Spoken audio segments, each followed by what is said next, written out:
Assalamualaikum warahmatullahi wabarakatuh. Jumpa lagi dengan saya Mas Bud, masih seputaran anxiety disorder, psikosomatis dan dispepsia.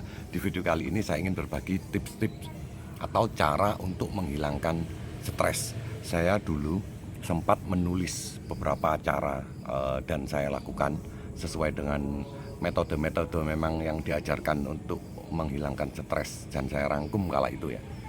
Dan ini adalah rangkuman saya cara menyembuhkan stres. Yang pertama adalah kontrol emosi. Kontrol emosi diusahakan kita harus bisa berpikir positif. Emosi kita ini harus positif terus, selalu positif. Dengan cara apa biasanya? Dengan cara dekat dengan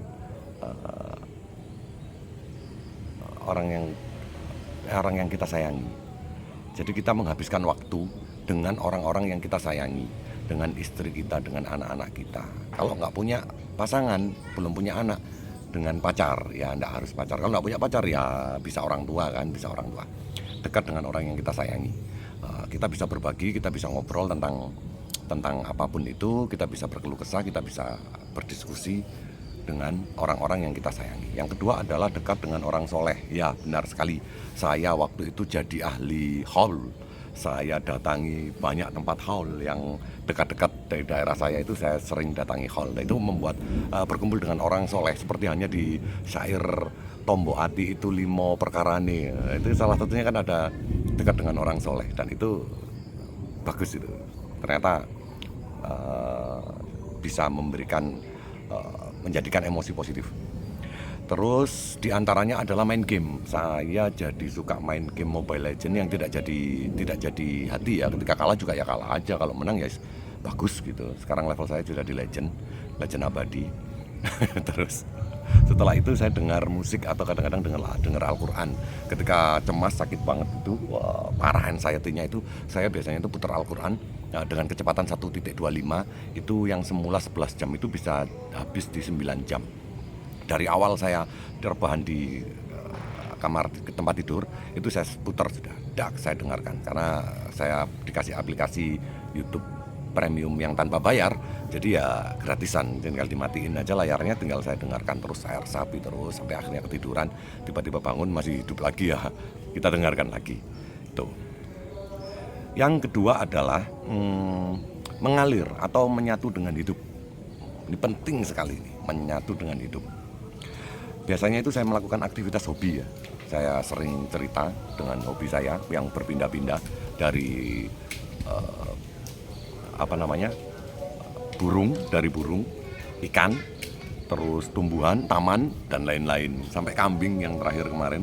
Karena dikomplain sama tetangga, saya hilangkan sudah, daripada jadi beban pikiran, sudah nggak usah kambing, saya hilangkan. Terus menikmati situasi ya. Menikmati situasi dimanapun, kapanpun dan dimanapun, kita harus bisa menikmati situasi. Kita menikmati situasi dan kondisi apapun yang terjadi. Ya kita menikmati saja. Ya kita menikmati. Kita belajar untuk menikmati apa yang kita lakukan, apa yang kita hadapi, apa yang kita dapatkan, apa yang kita hilangkan ketika kita kehilangan apa gitu. Apa yang harus kita lakukan, ya kita menikmati saja. Kita nikmati semuanya. Itu yang salah satunya, diantara salah satu yang bisa membuat jadi merasa kita lebih bisa menyatu dengan alam ya. Terus yang ketiga, hubungan sosial. Tidak kalah pentingnya ini hubungan sosial. Hubungan sosial itu kita melatih diri kita untuk berbaur dengan orang. Saya aktif di salah satu organisasi itu, salah satunya itu yang biasa berdebat, yang semula ketika berdebat kita mangkel itu sampai berdebar-debar jantung, berdebar sampai gemeteran ketika kita adu argumen dengan orang. Ketika kita egois, memaksa bahwa pola pikir kita itu adalah yang paling benar, dan ternyata disangkal oleh mereka dan kita kalah argumen, dan kita akhirnya jadi marah. Ya kita latih, awalnya begitu, akhirnya kita bisa menerima dan kita bisa memberikan argumen yang lebih bagus lagi.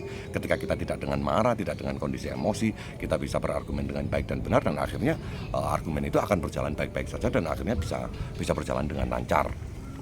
Terus circle yang cocok dan yang baik. Ya ingat banget saya grup WA itu banyak sekali. Saya buang sekitar 9 kalau nggak salah. 9 grup WA yang toksik, yang nggak asik. Itu saya buang semua. Dan saya lebih membuat grup WA dengan teman-teman akrab-akrab saya aja, yang baik-baik saja, yang circle-nya, vibe-nya positif semua. Itu saya buat atau saya ngumpul dengan mereka-mereka saja. Awalnya saya pernah melakukan hal tersebut. Karena memang kita masih sakit anxiety ya, cemas berlebih. Jadi saya buang circle yang buruk dan kita nambah circle yang baik. Terus mengobrol dengan orang yang tidak dikenal. Dulu saya itu introvert banget orangnya memang. Dan saya grupis orangnya, senangnya di kelompok saya saja. Dan ketika saya sakit ini saya mulai belajar untuk bisa ngobrol dengan orang.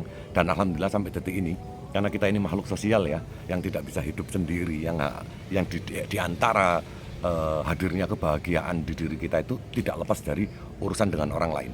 Jadi ketika saya duduk dengan orang nggak kenal di satu daerah, di terminal atau di pasar atau di mana, itu suka saya tanya-tanya, bapaknya dari mana pak?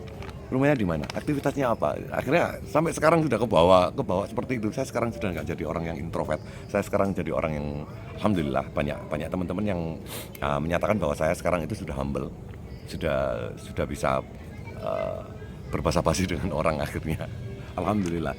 Sakit ini membawa berkah buat saya di situnya. Saya menjadi pribadi yang lebih baik menurut orang dan saya ceritakan. Ya, saya tidak berbangga diri karena saya tetap harus bisa menjadi orang yang selalu lebih baik lagi. Selanjutnya yang keempat adalah berbagi pada sesama. Ketika kita anxiety disorder, kita nggak punya pekerjaan, kita nggak punya uang, ya kita nggak bisa berbagi finansial toh tentunya, itu otomatis. Kitanya bisa berbagi dengan apa? Saya waktu itu azam dari hati saya mendedikasikan waktu saya seminim-minimnya, saya bisa menjawab atau bisa memberikan ketenangan terhadap sesama teman-teman yang mengidap anxiety disorder, psikosomatis dan dispepsia yang ada di grup Facebook yang saya ikuti. Kala itu grupnya yang ada gambarnya itu menakutkan banget, rambut rontok. Ya saya rontok banget waktu itu, rambut saya rontok banget sampai di video saya yang lama-lama itu ada rambut saya potong pendek. Itu karena rontok banget kala itu. Karena saya dari dulu memang rambutnya panjang terus. Setelah itu memberi motivasi atau berdiskusi. Ya itu tadi, ketika kita berbagi dengan sesama, ketika mereka bertanya balik, kita jawab lagi, bertanya balik, kita jawab lagi, bertanya balik, kita jawab lagi. Terus kita memberikan jawaban yang menyenangkan terhadap orang tersebut atau yang bisa meringankan beban pikiran orang tersebut. Dan itu bisa membuat diri kita lebih nyaman. Itu dengan berbagi tersebut, kita akan memunculkan hormon kebahagiaan. Terus aktivitas dengan banyak orang. Nah itu yang susah sekali itu, dan saya beberapa kali gagal. Pernah ikut teman saya ke salah satu toko bahan bangunan terbesar di Indonesia, banyak cabangnya di tempat luar kota. Saya diajak oleh teman saya itu untuk mencari perabot rumah tangga. Saya sempat kumat di situ. Saya beberapa kali kumat. Saya pernah diajak di acara hari santri yang dihadiri oleh ribuan orang-orang, dan acaranya juga acara ritual keagamaan yang mestinya saya bisa tenang, ternyata saya kambuh dan saya harus pulang. Saya pernah lagi ke acara kawinan, mestinya acara yang membahagiakan dengan banyaknya makanan, tapi saya kambuh dan saya harus keluar. Dan itu terjadi berulang-ulang, dan saya ke tempat pemakaman dan lain-lain itu saya ulang terus. Ketika saya tidak berhasil, saya harus berani untuk menyatakan bahwasanya kedepannya saya harus berhasil, dan saya seperti itu terus. Dan akhirnya sampai ke mall sama anak saya, dan ketika harus mengambil dompet saya ketinggalan di dompet, ada videonya, saya takut banget ketika lift itu saya sendiri turun. Wah, dahsyat sekali, kumat, cemas, segala macam itu pernah terjadi. Dan ketika kembali lagi saya lawan, saya harus naik dengan ini lagi, dan saya harus tidak pakai cemas, ya begitu. Saya lakukan seperti itu. Ketika naik tangga kita ngos-ngosan, gitu ya. Saya balik turun lagi, saya niatkan lagi. Ketika saya diam dulu, ngerokok dulu sebentar, santai, kita lawan. Setelah kita mantap, kita langkahkan langkah kaki kita lagi, kita naik lagi tangga lagi, kita naikin lagi tangga yang tersebut. Sampai 3 kali saya naiki tangga tersebut, masih ngos-ngosan aja ya, tetap saja saya naiki terus. Sampai sekarang juga saya naiki tangga tempat organisasi saya itu. Dan yang terakhir adalah kebanggaan diri.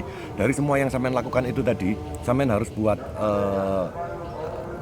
yang sampean lakukan tadi itu semuanya itu vibe-nya itu positif semua, dan itu bisa menjadikan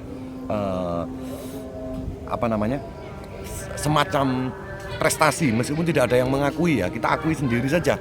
wah saya berprestasi, saya bisa menenangkan orang, saya bisa begini, saya sudah bisa melakukan hal tersebut begini, itu anggaplah itu sebuah prestasi. Dan ketika kita merasa ada prestasi di dalam diri kita, kita akan merasa lebih nyaman di situ.